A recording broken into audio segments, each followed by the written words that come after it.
ನಮಸ್ಕಾರ, ಈ ನ್ಯೂಸ್ಗೆ ಸ್ವಾಗತ. ಮೊದಲಿಗೆ ಮುಖ್ಯಾಂಶಗಳು. ಹಾಳುಬಾವಿಯಲ್ಲಿ ಕೇಳಿಸ್ತಿತ್ತು ಮಹಿಳೆಯ ಆರ್ತನಾದ. 4 ದಿನದ ಹಿಂದೆ 100 ಅಡಿ ಆಳದ ಹಾಳುಬಾವಿಗೆ ವಿವಾಹಿತ ಮಹಿಳೆಯನ್ನ ತಳ್ಳಿದವರು ಯಾರು? ನಂದಿ ಬೆಟ್ಟವನ್ನ ಪ್ರವಾಸೋದ್ಯಮ ಇಲಾಖೆಗೆ ಒಪ್ಪಿಸುವ ವಿಚಾರ ಸಾಧ್ಯವೇ ಇಲ್ಲ ಎಂದು ನಿರಾಕರಿಸಿದ ತೋಟಗಾರಿಕೆ ಸಚಿವರು. ನಂದಿ ಬೆಟ್ಟದ ಸೌಂದರ್ಯಕ್ಕೆ ಮನಸೋತ ಸಚಿವ ನಾರಾಯಣಗೌಡರು. ಶಿರಾ ಉಪಚುನಾವಣೆಗೆ ಜೆಡಿಎಸ್ ನಾಮಪತ್ರ ಸಲ್ಲಿಕೆ. ಕೊರೋನಾ ಆತಂಕದ ನಡುವೆಯೂ ಕಾರ್ಯಕರ್ತರ ಅಭಿಮಾನವೇ ಪಕ್ಷದ ಬಲ ಎಂದ ನಾಯಕರು. ಹೊರಗುತ್ತಿಗೆ ನೌಕರರನ್ನು ನೇಮಿಸಿಕೊಂಡಂತೆ ಸುಳ್ಳು ದಾಖಲೆ, ನಕಲಿ ಸಹಿ ಮೂಲಕ 40 ಲಕ್ಷ ರೂಪಾಯಿ ಲಪಟಾಯಿಸಿದ ನಿವೃತ್ತ ಅಧಿಕಾರಿ ಮತ್ತು ಹೊರಗುತ್ತಿಗೆ ಸಿಬ್ಬಂದಿ ಪೊಲೀಸರ ಬಲೆಗೆ. ವಾರ್ತೆಗಳ ವಿವರ. ಆಯಸ್ಸು ಇದ್ರೆ ಹಾಳುಬಾವಿಗೆ ಬಿದ್ದರೂ ಬದುಕುತ್ತಾರೆ ಅನ್ನೋದಕ್ಕೆ ಇಲ್ಲೊಂದು ಘಟನೆ ಸಾಕ್ಷಿಯಾಗಿದೆ. ಇಲ್ಲೊಬ್ಬ ವಿವಾಹಿತ ಮಹಿಳೆ ಹಾಳುಬಾವಿಯಲ್ಲಿ 4 ದಿನಗಳಿಂದ ಜೀವ ಕೈಯಲ್ಲಿ ಹಿಡಿದು ರಕ್ಷಣೆಗೆ ಕೂಗಿಕೊಂಡು ಕೊನೆಗೂ ಪೊಲೀಸರ ಸಹಾಯದಿಂದ ಬಾವಿಯಿಂದ ಹೊರಬಂದಿದ್ದಾಳೆ. ಆದರೆ ಈಕೆ ಬಾವಿಯಲ್ಲಿ ತಾನೇ ಬಿದ್ದಳ, ಯಾರಾದ್ರೂ ತಳ್ಳಿದರಾ ಅನ್ನೋ ಕುತೂಹಲಕ್ಕೆ ಈ ಸ್ಟೋರಿ ನೋಡಿ.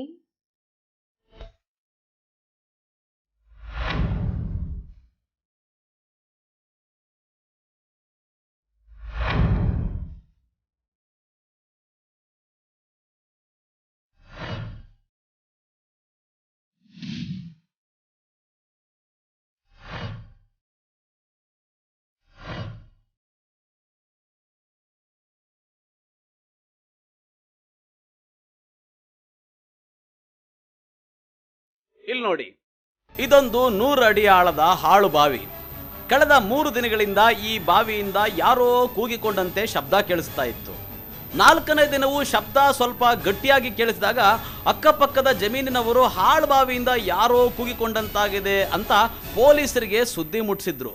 ಸ್ಥಳಕ್ಕೆ ಬಂದ ಪೊಲೀಸರು ಮತ್ತು ಅಗ್ನಿಶಾಮಕ ದಳದವರು ಸಾಕಷ್ಟು ಶ್ರಮ ವಹಿಸಿ ಜೆಸಿಬಿ ತರಿಸಿ 2 ಸಿಬ್ಬಂದಿಯನ್ನ ಬಾವಿಗೆ ಇಳಿಸಿ ನೋಡಿದಾಗ ಕಂಡಿದ್ದು, ಬಾವಿಯೊಳಗೆ ವಿವಾಹಿತ ಮಹಿಳೆಯೊಬ್ಬಳು ನಿತ್ರಾಣಳಾಗಿ ಅತ್ಯಂತ ಕ್ಷೀಣ ಸ್ವರದಲ್ಲಿ ಕಾಪಾಡಿ ಕಾಪಾಡಿ ಅಂತ ಕೂಗಿಕೊಳ್ತಾ ಇದ್ಲು.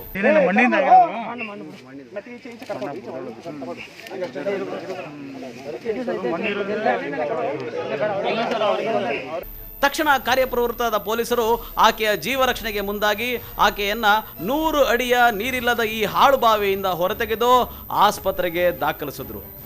ಇಷ್ಟಕ್ಕೂ ಆಕೆ ಬಾವಿಯಲ್ಲಿ ಬಿದ್ದಿದ್ದ, ಯಾರಾದರೂ ತಳ್ಳಿದ್ರಾ ಅನ್ನೋ ಕುತೂಹಲ ಅಲ್ಲಿ ನೆರೆದಿದ್ದವರಲ್ಲಿ ಇತ್ತು. ಈ ಕುರಿತು ಆ ವಿವಾಹಿತ ಮಹಿಳೆಯ ಬಗ್ಗೆ ಅವರ ಮಾವ ಹೇಳೋದನ್ನ ಕೇಳಿ.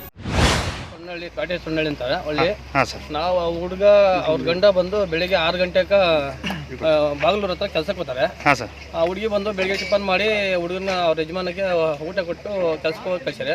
ಈಗ ಮಗನ ಒಂದು ಮಗು ಇದು, ಗಂಡು ಮಗು. ಆ ಗಂಡು ಮಗುನ ಸಾಕೊಂಡು ಊಟ ಹಾಲು ಎಲ್ಲ ಕೊಟ್ಕೊಂಡು ಮಧ್ಯಾಹ್ನ ಗಂಟೆ ಆಟ ಆಡ್ಸ್ಕೊಂಡಿದ್ದಾರೆ.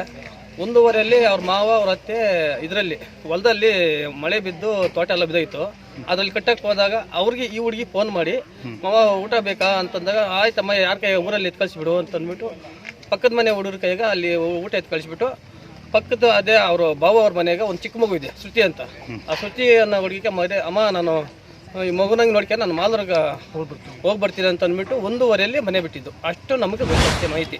ಮಾಲೂರು ತಾಲೂಕಿನ ಸೊಣ್ಣಹಳ್ಳಿ ಗ್ರಾಮದ ವಿವಾಹಿತ ಮಹಿಳೆ 23 ವರ್ಷದ ಅಮೃತ 4 ದಿನಗಳ ಹಿಂದೆ ತನ್ನ ಪತಿ ಬೆಳಗ್ಗೆ ಕೆಲಸಕ್ಕೆ ತೆರಳಿದ ನಂತರ ಮಧ್ಯಾಹ್ನ ಹೊಲದಲ್ಲಿ ಕೆಲಸ ಮಾಡ್ತಾ ಇದ್ದ ತನ್ನ ಮಾವನವರಿಗೆ ಊಟ ಕಳುಹಿಸಿ ತನ್ನ ಮಗುವನ್ನ ನೆರೆಮನೆಯವರೆಲ್ಲ ಬಿಟ್ಟ ಬಳಿಕ ಬಸ್ ಹತ್ತಿದ್ಲು.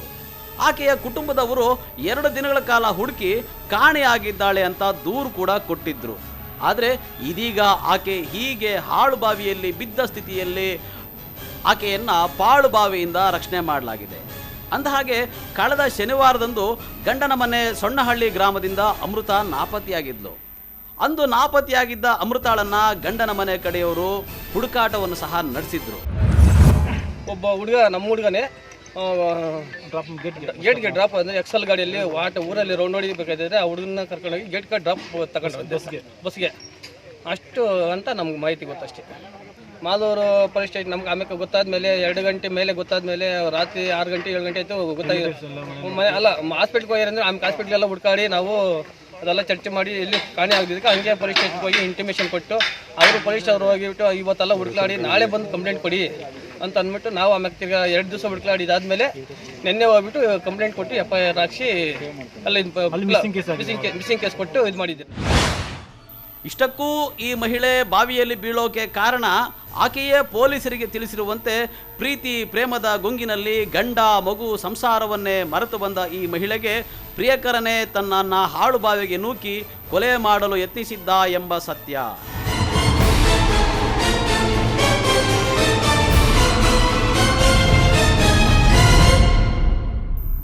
ಅಮೃತಾಳನ್ನ ರಂಗನಾಥಪುರದಲ್ಲಿದ್ದ ಪ್ರಿಯಕರ ಆದರ್ಶ ಎಂಬ ಕೊಲೆಪಾತಕ ಕರೆಸ್ಕೊಂಡಿದ್ದಂತೆ. ಶನಿವಾರವೇ ಕರೆಸ್ಕೊಂಡಿದ್ದ ಪ್ರಿಯಕರ ಆಕೆಯನ್ನ 100 ಅಡಿ ಆಳದ ಪಾಳು ಬಾವಿಗೆ ತಳ್ಳಿ ಕೊಲೆ ಮಾಡಿದ್ದೇನೆ ಅಂತ ಭಾವಿಸಿ ಅಲ್ಲಿಂದ ಪರಾರಿಯಾಗಿದ್ದಾನೆ.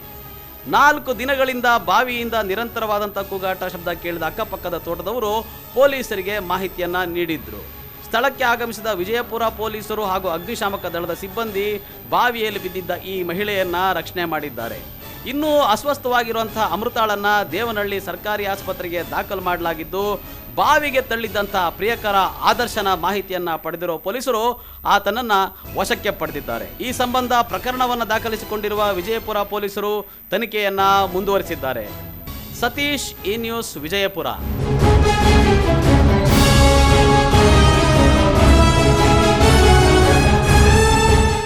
ಯಾವುದೇ ಕಾರಣಕ್ಕೂ ನಂದಿಗಿರಿಧಾಮವನ್ನ ಪ್ರವಾಸೋದ್ಯಮ ಇಲಾಖೆಗೆ ಬಿಟ್ಟುಕೊಡುವುದಿಲ್ಲ ಎಂದು ತೋಟಗಾರಿಕೆ ಸಚಿವ ನಾರಾಯಣಗೌಡ ಹೇಳಿದರು.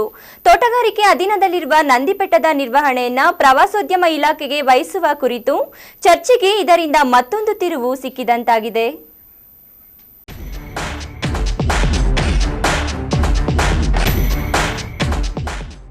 ಚಿಕ್ಕಬಳ್ಳಾಪುರ ತಾಲೂಕಿನ ವಿಶ್ವವಿಖ್ಯಾತ ನಂದಿಗಿರಿಧಾಮ ಇದೀಗ ಸಾಕಷ್ಟು ಚರ್ಚೆಗೆ ಒಳಗಾಗಿದೆ. ಬೆಂಗಳೂರಿನಲ್ಲಿ ಸಿಎಂ ಯಡಿಯೂರಪ್ಪರವರ ನೇತೃತ್ವದಲ್ಲಿ ನಡೆಸಲಾಗಿದ್ದ ಪ್ರವಾಸೋದ್ಯಮ ಅಭಿವೃದ್ಧಿ ಸಭೆಯಲ್ಲಿ ಸಿಎಂ ಯಡಿಯೂರಪ್ಪ ಅವರು ನಂದಿಗಿರಿಧಾಮ ಹಾಗೂ ಕೆಮ್ಮಣ್ಣುಗುಂಡಿಯನ್ನು ಪ್ರವಾಸೋದ್ಯಮ ಇಲಾಖೆಗೆ ನೀಡುವಂತೆ ಮೌಖಿಕ ಆದೇಶ ನೀಡಿದ್ರು. ಆದರೆ ನಂದಿಗಿರಿಧಾಮವನ್ನು ಪ್ರವಾಸೋದ್ಯಮ ಇಲಾಖೆಗೆ ಹಸ್ತಾಂತರ ಮಾಡುವುದಕ್ಕೆ ಹಲವು ಪರಿಸರವಾದಿಗಳು, ಸ್ಥಳೀಯ ಜನ ಹಾಗೂ ಸಂಘಟನೆಗಳು ತೀವ್ರ ವಿರೋಧ ವ್ಯಕ್ತಪಡಿಸಿದ್ವು. ಇದರ ನಡುವೆ ನಂದಿಬೆಟ್ಟಕ್ಕೆ ಕುಟುಂಬ ಸಮೇತ ಭೇಟಿ ನೀಡಿ ವಾಸ್ತವ್ಯ ಹೂಡಿದ್ದ ತೋಟಗಾರಿಕೆ ಸಚಿವ ನಾರಾಯಣಗೌಡ ಅವರು ಯಾವುದೇ ಕಾರಣಕ್ಕೂ ನಂದಿಗಿರಿಧಾಮ ಹಾಗೂ ಕೆಮ್ಮಣ್ಣುಗುಂಡಿಯನ್ನು ಪ್ರವಾಸೋದ್ಯಮ ಇಲಾಖೆಗೆ ಹಸ್ತಾಂತರ ಮಾಡೋದಿಲ್ಲ, ನಾವೇ ಅಭಿವೃದ್ಧಿ ಮಾಡುತ್ತೇವೆ. ನಂದಿಗಿರಿಧಾಮ ಔಷಧಿ ಗುಣಗಳುಳ್ಳ ಸಸ್ಯ ಪ್ರಭೇದ ಇರುವ ತಾಣ, ಇದೊಂದು ಆರೋಗ್ಯಧಾಮ ಕೂಡ. ಹೀಗಾಗಿ ನಂದಿಗಿರಿಧಾಮವನ್ನು ತೋಟಗಾರಿಕಾ ಇಲಾಖೆಯಲ್ಲೇ ಉಳಿಸಿಕೊಂಡು ಅಭಿವೃದ್ಧಿ ಪಡಿಸುತ್ತೇವೆ ಅಂದರು. ಆಗಿದೆ. ನಾನು ಜಾಯ್ನ್ ಆಗ್ತಾ ಇದ್ದೀನಿ. ಯಾಕೆಂದರೆ ತೋಟಗಾರಿಕೆದೊಂದು ಜನ, ನಮ್ಮ ಸಂಘ ಸಂಸ್ಥೆಗಳು, ರೈತರುಗಳು ಬಂದು ಭೇಟಿ ಮಾಡಿ ಇದ್ರ ಬಗ್ಗೆ ನಾನು ನೋಡಿರಲಿಲ್ಲ, ಈ ವಾತಾವರಣನೇ ನೋಡಿರಲಿಲ್ಲ. ಅದಕ್ಕೋಸ್ಕರ ಬಂದು ಏನು ಇಲ್ಲಿ ವಾತಾವರಣ ಇದೆ, ಯಾವ ರೀತಿ ಡೆವಲಪನ್ನು ಮಾಡ್ಬೋದು ಅನ್ನೋದನ್ನು ನಿನ್ನೆನೂ ಸಹ ನಮ್ಮ ಅಧಿಕಾರಿಗಳ ಜೊತೆ ಚರ್ಚೆ ಮಾಡಿದ್ದೇನೆ. ಬೆಳಗ್ಗೆಯಿಂದ ಇದನ್ನು ಎಲ್ಲ ಕಡೆ ನೋಡಿ ಇದಕ್ಕೆ ಇನ್ನೂ ಹೆಚ್ಚಿನ ಯಾವ ರೀತಿ ನಾವು ಸೌಲಭ್ಯಗಳನ್ನು ಕೊಡ್ಬೋದು, ಏನು ಅಭಿವೃದ್ಧಿನ ಮಾಡ್ಬೋದು ಅದನ್ನು ಪರಿಶೀಲಿಸಿದರೆ ಅದನ್ನು ಮುಖ್ಯಮಂತ್ರಿಗಳ ಗಮನಕ್ಕೆ ತಂದು ಶೀಘ್ರದಲ್ಲೇ ನಮ್ಮ ಇಲಾಖೆಯಲ್ಲೇ ಉಳಿಸ್ಕೊಳ್ಳುವಂಥ ಪ್ರಯತ್ನ ಮಾಡಿ ಇದಕ್ಕೆ ಒಂದು ಅಪ್ಗ್ರೇಡೇಷನ್. ಮಂಗಳವಾರ ರಾತ್ರಿಯೇ ನಂದಿಗಿರಿಧಾಮದಲ್ಲಿ ಕುಟುಂಬ ಸಮೇತ ವಾಸ್ತವ್ಯ ಹೂಡಿದ್ದ ಸಚಿವರು ಬೆಳ್ಳಂಬೆಳಗ್ಗೆ ಎದ್ದು ನಂದಿಗಿರಿಧಾಮದ ರಸ್ತೆಗಳಲ್ಲಿ ರೌಂಡ್ಸ್ ಹಾಕಿದರು. ಇದೇ ಮೊದಲ ಬಾರಿಗೆ ಆಗಮಿಸಿದ್ದ ನಾರಾಯಣಗೌಡರು ಬಯಲುಸೀಮೆ ಚಿಕ್ಕಬಳ್ಳಾಪುರದಲ್ಲಿಯೂ ಇಂಥದ್ದೊಂದು ರಮಣೀಯ ಪ್ರವಾಸಿ ಸ್ಥಳ ಇದೆ ಎಂದು ಆಶ್ಚರ್ಯಪಟ್ಟರು. ನಂದಿಗಿರಿಧಾಮದ ಪ್ರಾಕೃತಿಕ ಸೊಬಗು ಸೌಂದರ್ಯ ಕಂಡು ನನಗೆ ಬಹಳ ಸಂತೋಷವಾಗಿದೆ. ಬಯಲುಸೀಮೆ ಚಿಕ್ಕಬಳ್ಳಾಪುರದಲ್ಲಿಯೂ ಇಂತಹದೊಂದು ರಮಣೀಯ ಪ್ರಾಕೃತಿಕ ಸೌಂದರ್ಯ ಸೂಸುವಂತಹ ಪ್ರವಾಸಿ ತಾಣ ಇದೆ ಎಂದು ಈಗಲೇ ಗೊತ್ತಾಗಿದ್ದು ಎಂದು ತೋಟಗಾರಿಕಾ ಸಚಿವ ನಾರಾಯಣಗೌಡರು ಸಂತಸಪಟ್ಟರು. ಅವರು ಸಚಿವರಾದ ಮೇಲೆ ಇದೇ ಮೊದಲ ಬಾರಿಗೆ ಇಲ್ಲಿಗೆ ಆಗಮಿಸಿದ್ರು. KS ನಾರಾಯಣಸ್ವಾಮಿ, ಈ ನ್ಯೂಸ್, ಚಿಕ್ಕಬಳ್ಳಾಪುರ. ಶಿರಾ ಉಪಚುನಾವಣೆಯ ಜೆಡಿಎಸ್ ಅಭ್ಯರ್ಥಿ ಅಮ್ಮಾಜಮ್ಮ ಪರವಾಗಿ ಅವರ ಪುತ್ರ ಸತ್ಯಪ್ರಕಾಶ್ ಇಂದು ಚುನಾವಣಾ ಅಧಿಕಾರಿ ಡಾಕ್ಟರ್ ನಂದಿನಿ ದೇವಿ ಅವರಿಗೆ ನಾಮಪತ್ರ ಸಲ್ಲಿಸಿದರು. ನಾಮಪತ್ರ ಸಲ್ಲಿಕೆ ವೇಳೆಯಲ್ಲಿ ಮಾಜಿ ಸಚಿವ ರೇವಣ್ಣ, ಸಂಸದ ಪ್ರಜ್ವಲ್ ರೇವಣ್ಣ, ಶಾಸಕ ಗೌರಿಶಂಕರ್, ಮಾಜಿ ಶಾಸಕ ಕೆ ಸುಧಾಕರ್ ಜೊತೆಗಿದ್ದು ಸಾಥ್ ನೀಡಿದರು.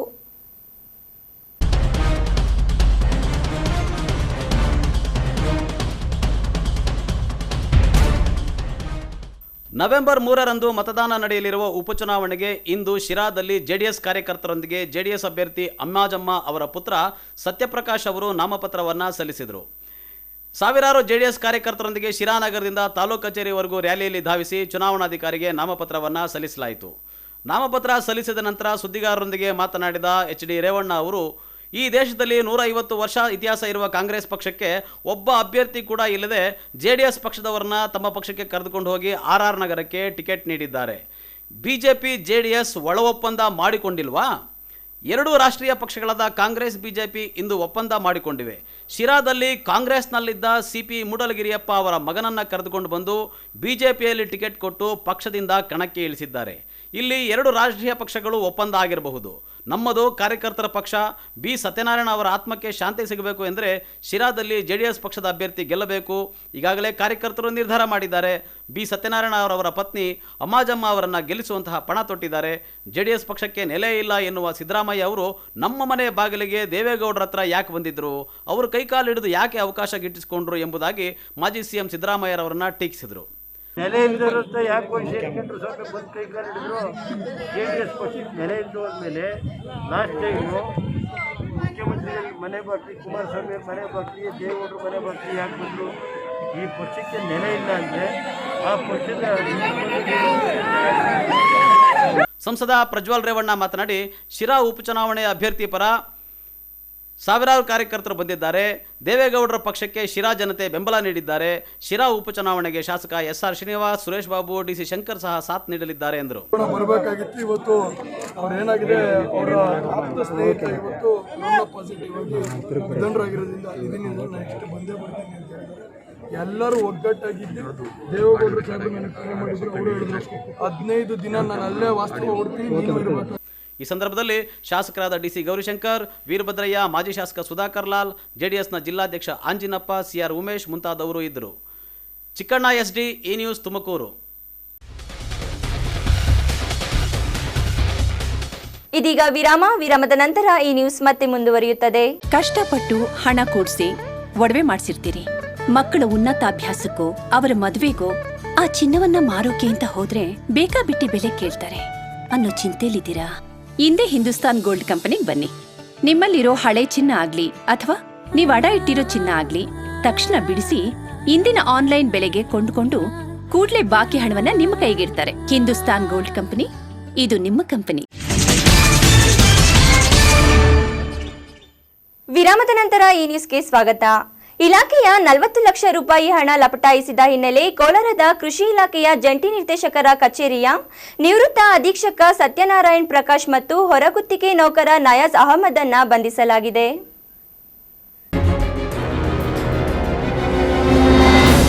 ಕೋಲಾರದ ಕೃಷಿ ಇಲಾಖೆಯ ಜಂಟಿ ನಿರ್ದೇಶಕರ ಕಚೇರಿಯ ನಿವೃತ್ತ ಅಧೀಕ್ಷಕ ಸತ್ಯನಾರಾಯಣ ಪ್ರಸಾದ್ ಅವರು ಕಳೆದ ಜೂನ್ನಲ್ಲಿ ನಿವೃತ್ತಿಯಾಗಿದ್ದರು. ಕೃಷಿ ಇಲಾಖೆಯ ಜಂಟಿ ನಿರ್ದೇಶಕರ ಕಚೇರಿಗೆ MA ಎಂಟರ್ಪ್ರೈಸಸ್ ಏಜೆನ್ಸಿ ಮೂಲಕ ಹೊರಗುತ್ತಿಗೆ ನೌಕರರನ್ನು ನೇಮಿಸಿಕೊಂಡಿರುವುದಾಗಿ ಕೋಲಾರದ ಕೃಷಿ ಇಲಾಖೆಯ ಜಂಟಿ ನಿರ್ದೇಶಕರ ಕಚೇರಿಯ ನಿವೃತ್ತ ಅಧೀಕ್ಷಕ ಸತ್ಯನಾರಾಯಣ ಪ್ರಸಾದ್ ಮತ್ತು ಹೊರಗುತ್ತಿಗೆ ನೌಕರ ನಯಾಜ್ ಅಹಮದ್ ಸೇರಿ ನಕಲಿ ದಾಖಲೆಗಳನ್ನು ಸೃಷ್ಟಿಸಿದ್ರು. ಇದಕ್ಕೆ ಏಜೆನ್ಸಿಯ ಮುಖ್ಯಸ್ಥೆ ಮುಹೀಬ್ ಅಜ್ಮಿ ಸಹ ಜೊತೆಯಾಗಿ ಅಕ್ರಮವನ್ನು ಎಸಗಿದ್ರು. ಹೊರಗುತ್ತಿಗೆ ನೌಕರರನ್ನು ನೇಮಿಸಿಕೊಳ್ಳದೆ ಇಲಾಖೆಗೆ ಸೇರಿದ್ದ ಬರೋಬ್ಬರಿ 40 ಲಕ್ಷ ರೂಪಾಯಿ ಹಣವನ್ನು ಕೂಡ ಡ್ರಾ ಮಾಡಲಾಗಿತ್ತು. ಆದರೆ ಇಲಾಖೆಯ ವಾರ್ಷಿಕ ಖರ್ಚು ವೆಚ್ಚ ಪರಿಶೀಲನೆ ವೇಳೆ ಈ ಒಂದು ಪ್ರಕರಣ ಬಯಲಿಗೆ ಬಂದಿದೆ. ಹಿಂದಿನ ಜಂಟಿ ನಿರ್ದೇಶಕ ಶಿವಕುಮಾರ್ ಅವರ ಡಿಜಿಟಲ್ ಸಹಿ ಉಳ್ಳ ಕೀಯನ್ನು ಬಳಸಿ ಅಕ್ರಮವಾಗಿ ಹಣ ಡ್ರಾ ಮಾಡಿದ್ರು.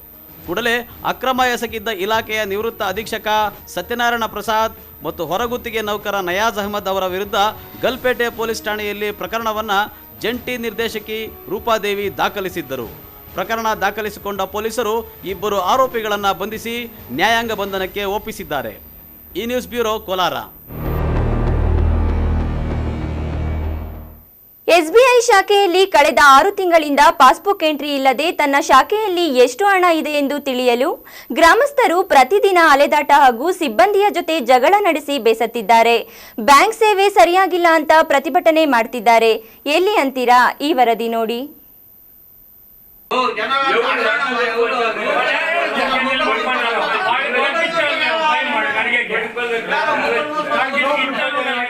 ತುಮಕೂರು ಜಿಲ್ಲೆಯ ಮಧುಗಿರಿ ತಾಲೂಕಿನ ಕಡಗುತ್ತೂರು ಗ್ರಾಮದಲ್ಲಿರುವ ಸ್ಟೇಟ್ ಬ್ಯಾಂಕ್ ಆಫ್ ಇಂಡಿಯಾ ಕತೆ ಇದು. ಇಲ್ಲಿ ಪಾಸ್ಬುಕ್ ಎಂಟ್ರಿ ಕೇಳೋ ಹಾಗಿಲ್ಲ. ಹಳೆ ಬಟ್ಟೆ ಧರಿಸಿ ಹೋದರೆ ಇಲ್ಲಿನ ಸಿಬ್ಬಂದಿ ಹಾಗೂ ಬ್ಯಾಂಕ್ ಮ್ಯಾನೇಜರು ನೋಡೋ ರೀತಿಯೇ ಬೇರೆ ಅಂತೆ. ಕೇವಲ ಪ್ರಭಾವಿಗಳು ಮತ್ತು ಬಿಳಿ ಬಟ್ಟೆಯವರಿಗೆ ಮಾತ್ರ ಗೌರವ ಅಂತೆ. ಹೀಗಂತ ನಾವು ಹೇಳ್ತಿಲ್ಲ. ಅಲ್ಲಿನ ಗ್ರಾಹಕರು ಹಾಗೂ ರೈತರು ಹಮ್ಮಿಕೊಂಡಿದ್ದ ಧರಣಿಯಲ್ಲಿ ತಮ್ಮ ನೋವನ್ನು ಬಿಚ್ಚಿಟ್ಟಿದ್ದಾರೆ. ಇಲ್ಲಿ ಮೇನ್ ಮೂಲ ಸಮಸ್ಯೆ ಏನಂತಂದರೆ ಒಂದು ಆಧಾರ್ ಕಾರ್ಡ್ ಲಿಂಕ್ ಆಗ್ತಾ ಇಲ್ಲ, ಪಾಸ್ಬುಕ್ ಎಂಟ್ರಿ ಆಗಿ ಸುಮಾರು 6 ತಿಂಗಳಿಂದ ಪಾಸ್ಬುಕ್ ಎಂಟ್ರಿ ಮಾಡ್ಕೊಡ್ತಾ ಇಲ್ಲ. ಯಾರು ಗೋಲ್ಡ್ ಲೋನ್ ತಗೊಳ್ಳೋಕೆ ಬಂದು 2 ದಿನ 3 ದಿನ ಕಾಡಿಸ್ತಾ ಇದ್ದಾರೆ. ಅಕ್ಲಾಜ್ಮೆಂಟ್ ಕೊಡ್ಬೇಕಂತಂದ್ರೆ ಒಂದು ವಾರಗಟ್ಟಲೆ ಸತಾಯಿಸ್ತಾ ಇದ್ದಾರೆ. ಮತ್ತು ಪೆನ್ಷನ್ ಅಮೌಂಟ್ ಎಷ್ಟು ಬಂದಿದೆ ಎಷ್ಟು ಹೋಗಿದೆ ಅಂತ ಗೊತ್ತಾಗ್ತಾ ಇಲ್ಲ ಜನಕ್ಕೆ. ಇಲ್ಲಿನ SBI ಖಾತೆಯಲ್ಲಿ ಕೇವಲ 2 ಸಿಬ್ಬಂದಿ, ಒಬ್ಬರು ಕ್ಯಾಶಿಯರ್ ಮತ್ತೊಬ್ಬರು ಬ್ಯಾಂಕ್ ಮ್ಯಾನೇಜರ್. ಇಲ್ಲಿಗೆ ಬರೋ ಗ್ರಾಹಕರೆಲ್ಲ ಹಳ್ಳಿಗಾಡಿನವರೇ. ಇದ್ದ ಸಿಬ್ಬಂದಿ ವರ್ಗಾವಣೆಯಾಗಿದ್ದು ಸಿಬ್ಬಂದಿ ಕೊರತೆ ಇದ್ದರೂ ಸಂಬಂಧಪಟ್ಟ ಅಧಿಕಾರಿಗಳು ಇಲ್ಲಿಗೆ ಸಿಬ್ಬಂದಿ ನಿಯೋಜನೆ ಮಾಡ್ತಾ ಇಲ್ಲ. ಪಾಸ್ಬುಕ್ ಎಂಟ್ರಿ, ಕೃಷಿ ಸಾಲ, ಒಡವೆ ಮೇಲೆ ಸಾಲ ಕೇಳಿದ್ರೆ ಸ್ವಲ್ಪ ದಿನ ಕಾಯಿರಿ ಎಂಬ ಉತ್ತರ. ಇನ್ನು ಹಳೆ ಬಟ್ಟೆ ಹಾಕ್ಕೊಂಡೋದ್ರೆ ಕನಿಷ್ಠ ವಯಸ್ಸಿಗೂ ಮರ್ಯಾದೆ ಕೊಡದೆ ಇಲ್ಲಿನ ಸಿಬ್ಬಂದಿ ಅನಾಗರಿಕವಾಗಿ ವರ್ತಿಸ್ತಾರೆ ಎಂದು ಗ್ರಾಹಕರು ಆರೋಪಿಸಿದ್ದಾರೆ. ಮತ್ತು ದಂಧನ ಯೋಜನೆ ಆಗಲಿ ಮತ್ತು ಕೃಷಿ ಎಷ್ಟು ಬಂದಿದೆ ಅಂತ ಏನೂ ಗೊತ್ತಾಗ್ತಾ ಇಲ್ಲ ಜನಕ್ಕೆ. ನಾನಾ ಥರ ಸಮಸ್ಯೆಗಳಿದ್ದು ಇಲ್ಲಿ ಸ್ಪಂದನೆ ಇಲ್ಲ. ಮ್ಯಾನೇಜರು ಉಡಾಫೆ ಉತ್ತರ ಕೊಡ್ತಾರೆ. ಯಾರಿಗೊಂದು ಒಳ್ಳೆ ರೆಸ್ಪಾನ್ಸ್ ಅಲ್ಲಿ ಇದಿಲ್ಲ. ಸಿಬ್ಬಂದಿ ವರ್ಗ ಕೂಡ ಜಾಸ್ತಿ ಜನ ಇಲ್ಲ, ಇಬ್ಬರೇ ಸಿಬ್ಬಂದಿ ವರ್ಗ ಇದ್ದಾರೆ.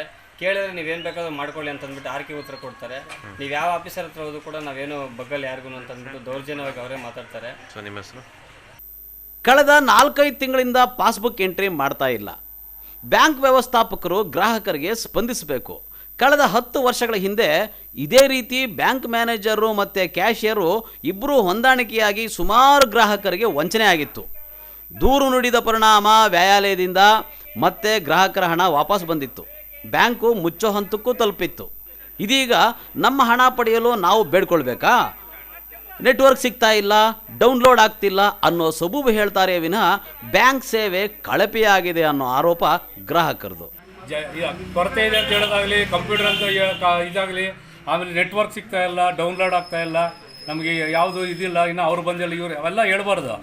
ಈ ಸಿಬ್ಬಂದಿ ವರ್ಗ ಇದೆ ಅದೆಲ್ಲ ಬೇಡ. ಈವೆಂಟ್ ಆಫ್ ಕ್ಯಾಲೆಂಡ್ರಲ್ಲಿ ಏನು ಗೊತ್ತಾ, ಏನು ಬರ್ತಾ ಇದೆ, ಏನು ಹೋಗ್ತಾ ಇದೆ, ಯಾರಿಗೆ ಎಷ್ಟು ಬಂದಿದೆ ಬಂದಿಲ್ಲ ಹೇಳ್ಬೇಕು, ವಿಷಯ ತಿಳಿಸ್ಬೇಕು ಸರ್ ಕರೆಕ್ಟಾಗಿ.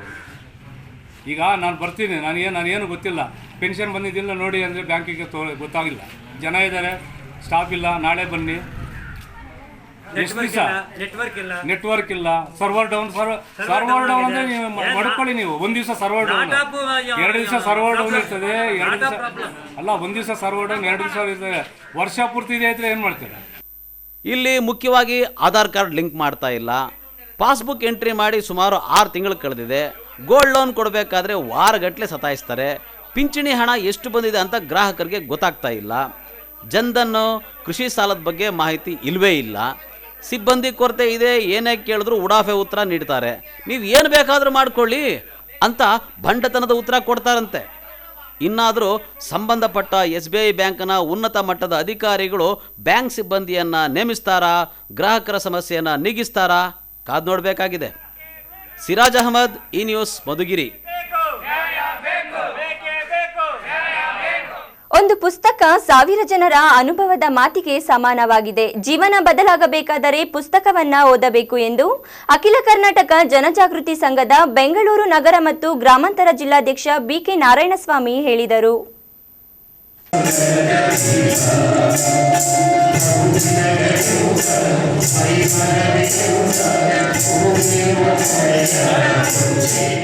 ದೇವನಹಳ್ಳಿ ನಗರದ ನಗರೇಶ್ವರ ಕಲ್ಯಾಣ ಮಂಟಪದಲ್ಲಿ ದೇವನಹಳ್ಳಿ ತಾಲೂಕು ಕನ್ನಡ ಸಾಹಿತ್ಯ ಪರಿಷತ್ ವತಿಯಿಂದ ಗುರುವಂದನೆ ಮತ್ತು ಪ್ರತಿಭಾ ಪುರಸ್ಕಾರ ಕಾರ್ಯಕ್ರಮವನ್ನು ಹಮ್ಮಿಕೊಳ್ಳಲಾಗಿತ್ತು. ಕಾರ್ಯಕ್ರಮದಲ್ಲಿ ಅಖಿಲ ಕರ್ನಾಟಕ ಜನಜಾಗೃತಿ ಸಂಘದ ಬೆಂಗಳೂರು ನಗರ ಮತ್ತು ಗ್ರಾಮಾಂತರ ಜಿಲ್ಲಾಧ್ಯಕ್ಷ BK ನಾರಾಯಣಸ್ವಾಮಿ ಮಾತನಾಡಿ, ಕನ್ನಡ ಸಾಹಿತ್ಯ ಪರಿಷತ್ಗೆ 105 ವರ್ಷಗಳ ಇತಿಹಾಸವಿದೆ. 1915ರಿಂದ ಇದುವರೆಗೂ ನಡೆದುಕೊಂಡು ಬಂದಿದೆ. ಸರ್ MV ವಿಶ್ವೇಶ್ವರಯ್ಯನವರು ಇದರ ರೂವಾರಿ. ನಾಲ್ವಡಿ ಕೃಷ್ಣರಾಜ ಒಡೆಯರ್ ಅವರು ಇಂತಹ ಸಂಸ್ಥೆಯನ್ನ ಹುಟ್ಟುಹಾಕಿರುವ ಮಹನೀಯರಾಗಿದ್ದು ಅವರೆಲ್ಲರನ್ನೂ ನೆನೆಯುವ ದಿನವಾಗಿದೆ ಎಂದರು.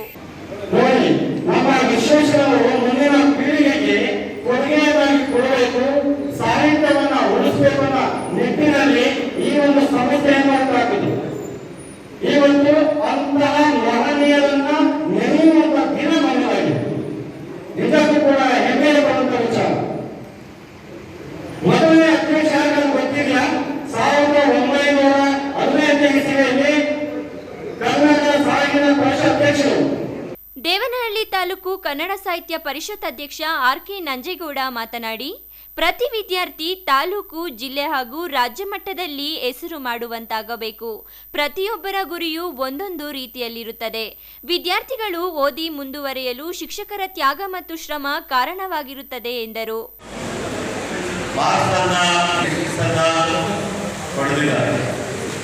ಮನೆಯಲ್ಲಿ, ಗ್ರಾಮದಲ್ಲಿ, ತಾಲೂಕಲ್ಲಿ, ಜಿಲ್ಲೆಯಲ್ಲಿ, ಕರ್ನಾಟಕ ಮಾದರಿಯಾಗಿ ಅವರು ಒಳ್ಳೆ ಒಂದು ಏನು ಮಾರ್ಕ್ಸನ್ನು ಪಡೆದಿದ್ದಾರೆ. ಅವರಿಗೆ ದೇವರು ಆಯುಷ್ಯ ಆರೋಗ್ಯ ಐಶ್ವರ್ಯ ಕೊಡಲಿ. ಇಷ್ಟೊಂದು ಎಲ್ಲರೂ ಕೂಡ ಹೇಳಿದ್ದಾರೆ, ಮಕ್ಕಳ ಬಗ್ಗೆ ಬಹಳ ವಿಚಾರವನ್ನು ಹೇಳಿದ್ದಾರೆ. ತಾಲೂಕಿನ ವಿವಿಧ ಶಾಲೆಗಳ ವಿದ್ಯಾರ್ಥಿಗಳಿಗೆ ಪ್ರತಿಭಾ ಪುರಸ್ಕಾರ ನೀಡಿ ಗೌರವಿಸಲಾಯಿತು.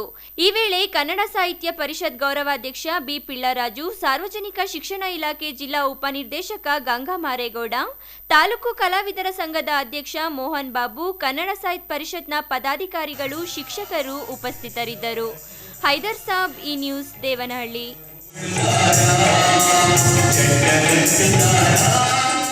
ಶಿಕ್ಷಕರ ಕ್ಷೇತ್ರ, ಪದವೀಧರ ಕ್ಷೇತ್ರ ಚುನಾವಣೆ ಹಾಗೂ 2 ಕ್ಷೇತ್ರಗಳ ಉಪಚುನಾವಣೆಗಳ ಫಲಿತಾಂಶ ಮುಂದಿನ ರಾಜಕೀಯ ದಿಕ್ಸೂಚಿ ಆಗಲಿದೆ ಅಂತ ಆಗ್ನೇಯ ಪದವೀಧರ ಕ್ಷೇತ್ರದ ಕಾಂಗ್ರೆಸ್ ಅಭ್ಯರ್ಥಿ ರಮೇಶ್ ಬಾಬು ಹೇಳಿದರು.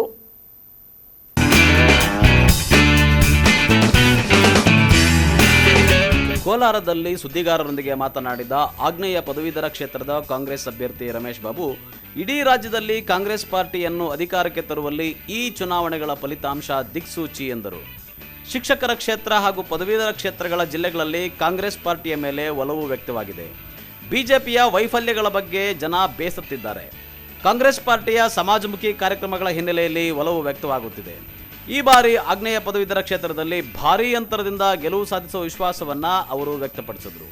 ಕಾಂಗ್ರೆಸ್ ಪಕ್ಷಕ್ಕೆ ಐತಿಹಾಸಿಕ ಹಿನ್ನೆಲೆ ಇದೆ. ಸಮಾಜವಾದವೇ ಕಾಂಗ್ರೆಸ್ನ ಮೂಲ ಆಶಯ. ಆದ್ದರಿಂದ ಇಲ್ಲಿ ಯಾವುದೇ ಸಮಸ್ಯೆ ಇಲ್ಲ ಅಂತ ರಮೇಶ್ ಬಾಬು ಅವರು ಕಾಂಗ್ರೆಸ್ ಸೇರ್ಪಡೆ ಬಗ್ಗೆ ತಮ್ಮ ಸಂತೃಪ್ತಿಯನ್ನ ವ್ಯಕ್ತಪಡಿಸಿದರು. ಈ ದೇಶದ ಎಲ್ಲ ರಾಜಕೀಯ ಪಕ್ಷಗಳ ಬೇರು ಕಾಂಗ್ರೆಸ್ ಪಾರ್ಟಿಯದ್ದು. ದೇವೇಗೌಡರು ಕೂಡ ಕಾಂಗ್ರೆಸ್ನಲ್ಲಿ ಇದ್ದವರೇ ಅಂತ ಪ್ರಶ್ನೆಯೊಂದಕ್ಕೆ ಉತ್ತರಿಸಿದರು. ಪತ್ರಿಕಾಗೋಷ್ಠಿಯಲ್ಲಿ ಮಾಜಿ ಸಂಸದ ಕೆಎಚ್ ಮುನಿಯಪ್ಪ ಸೇರಿದಂತೆ ಜಿಲ್ಲಾ ಮುಖಂಡರು ಹಾಜರಿದ್ದರು. ಕಾಂಗ್ರೆಸ್ ಪಕ್ಷದ ಒಂದು ಇದುವರೆಗೂ ಕೊಟ್ಟಂಥ ಕಾರ್ಯಕ್ರಮಗಳೇನಿದೆ, ಇವೆರಡರ ಹಿನ್ನೆಲೆಯಲ್ಲಿ ಶಿಕ್ಷಕರಿರ್ಬೋದು, ಉಪನ್ಯಾಸಕರಿರ್ಬೋದು, ಅಧ್ಯಾಪಕ ವರ್ಗದವರಿರ್ಬೋದು, ಮತ್ತು ಪ್ರೊಫೆಷನಲ್ ಕಾಲೇಜುಗಳಿಗೆ ಸೇರಿದಂಥ ಉಪನ್ಯಾಸಕರಿರ್ಬೋದು, ವಿಶೇಷವಾಗಿ ಅತಿಥಿ ಉಪನ್ಯಾಸಕರಿರ್ಬೋದು, ಮತ್ತು ಎಲ್ಲ ಪದವೀಧರರು, ನಿರುದ್ಯೋಗಿ ಪದವೀಧರರು ಒಟ್ಟಾರೆಯಾಗಿ ಇವತ್ತು ಕಾಂಗ್ರೆಸ್ ಪಕ್ಷದ ಕಡೆ ನೋಡ್ತಾ ಇದ್ದಾರೆ. ನನಗೆ ವಿಶ್ವಾಸ ಇದೆ ಈ ಕ್ಷೇತ್ರದಲ್ಲಿ ಈ ಸಾರಿ ಕಾಂಗ್ರೆಸ್ ಪಕ್ಷಕ್ಕೆ ಆಶೀರ್ವಾದ ಮಾಡ್ತಾರೆ. ಅದರ ಮೂಲಕ ಇಡೀ ರಾಜ್ಯದಲ್ಲಿ ಮತ್ತೆ ಕಾಂಗ್ರೆಸ್ ಪಕ್ಷದ ಸರ್ಕಾರವನ್ನು ತರುವಂಥ ನಿಟ್ಟಿನಲ್ಲಿ ಈ ಚುನಾವಣೆ ಒಂದು ದಿಕ್ಸೂಚಿ ಆಗುತ್ತೆ. ಇವತ್ತು ಶಿರಾ ಮತ್ತು ಆರ್.ಆರ್. ನಗರದ ಉಪಚುನಾವಣೆ ಇರ್ಬೋದು ಮತ್ತು 4 ಕ್ಷೇತ್ರದ ಶಿಕ್ಷಕರ ಮತ್ತು ಪದವೀಧರ ಕ್ಷೇತ್ರದಲ್ಲಿ ಒಟ್ಟಾರೆಯಾಗಿ ಎಲ್ಲ ಕಾಂಗ್ರೆಸ್ ಪಕ್ಷಕ್ಕೆ ಆಶೀರ್ವಾದ ಮಾಡುವಂಥ ಸಂದರ್ಭ ಇದೆ. ಈ ನ್ಯೂಸ್ ಬ್ಯೂರೋ, ಕೋಲಾರ. ಇದೀಗ ವಿರಾಮದ ನಂತರ ಈ ನ್ಯೂಸ್ ಮತ್ತೆ ಮುಂದುವರಿಯುತ್ತದೆ. ಕಷ್ಟಪಟ್ಟು ಹಣ ಕೂಡಿಸಿ ಒಡವೆ ಮಾಡಿಸಿರ್ತೀರಿ. ಮಕ್ಕಳ ಉನ್ನತಾಭ್ಯಾಸಕ್ಕೋ ಅವರ ಮದುವೆಗೋ ಆ ಚಿನ್ನವನ್ನ ಮಾರೋಕೆ ಅಂತ ಹೋದ್ರೆ ಬೇಕಾಬಿಟ್ಟಿ ಬೆಲೆ ಕೇಳ್ತಾರೆ ಅನ್ನೋ ಚಿಂತೆಲಿದ್ದೀರಾ? ಹಿಂದೆ ಹಿಂದೂಸ್ತಾನ್ ಗೋಲ್ಡ್ ಕಂಪನಿಗೆ ಬನ್ನಿ. ನಿಮ್ಮಲ್ಲಿರೋ ಹಳೆ ಚಿನ್ನ ಆಗ್ಲಿ ಅಥವಾ ನೀವ್ ಅಡ ಇಟ್ಟಿರೋ ಚಿನ್ನ ಆಗ್ಲಿ ತಕ್ಷಣ ಬಿಡಿಸಿ ಇಂದಿನ ಆನ್ಲೈನ್ ಬೆಲೆಗೆ ಕೊಂಡುಕೊಂಡು ಕೂಡ್ಲೆ ಬಾಕಿ ಹಣವನ್ನ ನಿಮ್ಮ ಕೈಗಿಡ್ತಾರೆ. ಹಿಂದೂಸ್ತಾನ್ ಗೋಲ್ಡ್ ಕಂಪನಿ, ಇದು ನಿಮ್ಮ ಕಂಪನಿ. ವಿರಾಮದ ನಂತರ ಈ ನ್ಯೂಸ್ಗೆ ಮತ್ತೆ ಸ್ವಾಗತ. ಇದೀಗ ಸಂಕ್ಷಿಪ್ತ ಸುದ್ದಿಗಳು.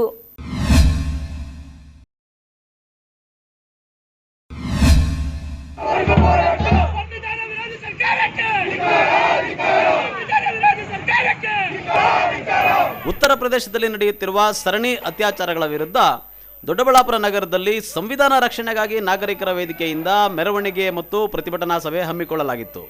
ನಗರದ ಹಳೆ ಬಸ್ ನಿಲ್ದಾಣದಿಂದ ಮೆರವಣಿಗೆ ಹೊರಟ ನೂರಾರು ಪ್ರತಿಭಟನಾಕಾರರು ಕೇಂದ್ರ ಮತ್ತು ಉತ್ತರ ಪ್ರದೇಶ ಸರ್ಕಾರಗಳ ವಿರುದ್ಧ ಘೋಷಣೆಗಳನ್ನು ಕೂಗಿ ತಮ್ಮ ಆಕ್ರೋಶವನ್ನು ಹೊರಹಾಕಿದರು. ಈ ವೇಳೆ ಪ್ರತಿಭಟನೆಯಲ್ಲಿ ಜನವಾದಿ ಮಹಿಳಾ ಸಂಘಟನೆಯ ರಾಜ್ಯ ಉಪಾಧ್ಯಕ್ಷೆ ಕೆಎಸ್ ವಿಮಲಾ ಮಾತನಾಡಿ, ಉತ್ತರ ಪ್ರದೇಶದ ಯೋಗಿ ಆದಿತ್ಯನಾಥ್ ನೇತೃತ್ವದ ಸರ್ಕಾರ ಹತ್ರಾಸ್ನಲ್ಲಿ ಮನಿಷಾ ವಾಲ್ಮೀಕಿ ಮೇಲೆ ನಡೆದ ಅತ್ಯಾಚಾರ ಮತ್ತು ಕೊಲೆ ಘಟನೆಯನ್ನು ನಿರ್ವಹಿಸುವಲ್ಲಿ ಸಂಪೂರ್ಣ ವಿಫಲವಾಗಿದೆ. ಸರ್ಕಾರ ಆರೋಪಿಗಳ ರಕ್ಷಣೆಗೆ ನಿಂತಿದ್ದು ಸಾಕ್ಷಿ ನಾಶ ಮಾಡಲು ಮನಿಷಾಳ ಶವ ಸಂಸ್ಕಾರದಲ್ಲೂ ಆಕೆಗೆ ಘನತೆಯನ್ನು ಕೊಡಲಿಲ್ಲ ಎಂದು ಆಕ್ರೋಶ ವ್ಯಕ್ತಪಡಿಸಿದರು. ಎಲ್ಲ ಅತ್ಯಾಚಾರ ಪ್ರಕರಣಗಳನ್ನು ಇತ್ಯರ್ಥಪಡಿಸಲು ತ್ವರಿತ ನ್ಯಾಯಾಲಯಗಳನ್ನು ತೆರೆಯಬೇಕು ಎಂದು ಒತ್ತಾಯಿಸಿದರು. ಪ್ರತಿಭಟನೆಯಲ್ಲಿ ಕಮ್ಯುನಿಸ್ಟ್ ಪಕ್ಷದ ಚಂದ್ರ ತೇಜಸ್ವಿ, ಕನ್ನಡ ಪಕ್ಷದ ಡಿಪಿ ಆಂಜನೇಯ, ದಲಿತ ಮುಖಂಡರಾದ ಲಕ್ಷ್ಮೀಪತಿ, ಮಾ ಮುನಿರಾಜು ಮತ್ತು ಹಲವಾರು ಸಂಘಟನೆಗಳ ಮುಖಂಡರು, ಕಾರ್ಯಕರ್ತರು ಭಾಗವಹಿಸಿದ್ದರು. ಕೊನೆಯಲ್ಲಿ ಮತ್ತೊಮ್ಮೆ ಮುಖ್ಯಾಂಶಗಳು. ಹಾಳುಬಾವಿಯಲ್ಲಿ ಕೇಳಿಸ್ತಿತ್ತು ಮಹಿಳೆಯ ಆರ್ತನಾದ. 4 ದಿನದ ಹಿಂದೆ 100 ಅಡಿ ಆಳದ ಹಾಳುಬಾವಿಗೆ ವಿವಾಹಿತ ಮಹಿಳೆಯನ್ನ ತಳ್ಳಿದವರು ಯಾರು?